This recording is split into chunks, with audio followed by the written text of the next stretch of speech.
সে তওবা করত, আবার গুনাহে লিপ্ত হতো। এভাবে সে 70 বারের অধিক তওবা করেছে এবং প্রতিবারই তা ভঙ্গ করেছে। ভিডিওটি সবাই মনোযোগ দিয়ে শুনবেন, আপনার অন্তরটা কেঁপে উঠবে।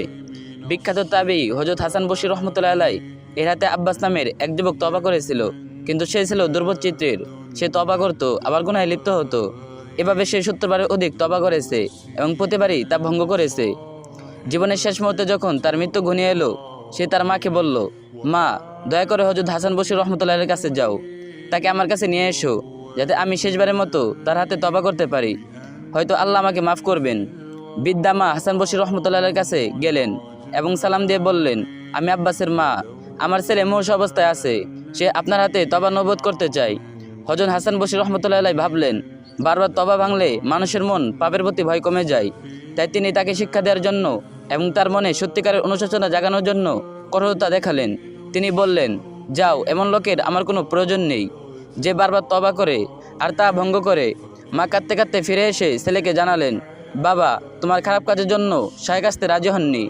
এ কথা শুনে আব্বাস আল্লাহর কাছে ফরিয়াদ করলো, হে আমার ইলা, হে আমার মাওলা, শায়েখ হযরত হাসান বসরি রহমতুল্লাহ আলাইহি আমাকে তাড়িয়ে দিয়েছেন, কিন্তু তুমি আমাকে তাড়িয়ে দিও না, তুমি আমার আশা ভেঙ্গো না।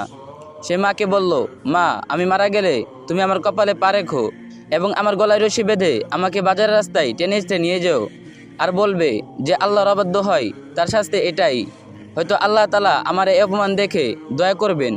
এ কথা বলেই আব্বাস ইন্তেকার করলো। মা যখন তার কপালে পা রাখতে উদ্যত হলেন, তখন তিনি যেন একটি আওয়াজ শুনতে পেলেন, থামো, সিজদার জায়গায় কপালে পা রেখো না। জেনে রেখো, আল্লাহ তাআলা তাকে ক্ষমা করে দিয়েছেন এবং জাহান্নাম থেকে মুক্তি দিয়েছেন।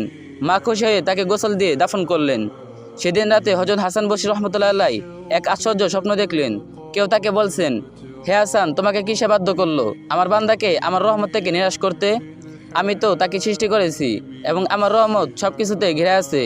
আমার ইজ্জতের কসম, ভবিষ্যতে আর কখনো এমন করলে তোমাকেও ছাড় দেওয়া হবে না। আল্লাহর রহমত মানুষের ধারণার চেয়েও বিশাল। কোনো পাপী বারবার তওবা ভঙ্গ করলেও তাকে নিরাশ করা উচিত নয়। আল্লাহ আমাদের সকলে গুনাহ ক্ষমা করে দিন, আমিন। এই ভিডিওটা অবশ্যই একটা শেয়ার করে দিন, আর যে যত পারবেন কপি লিঙ্ক করে দিন।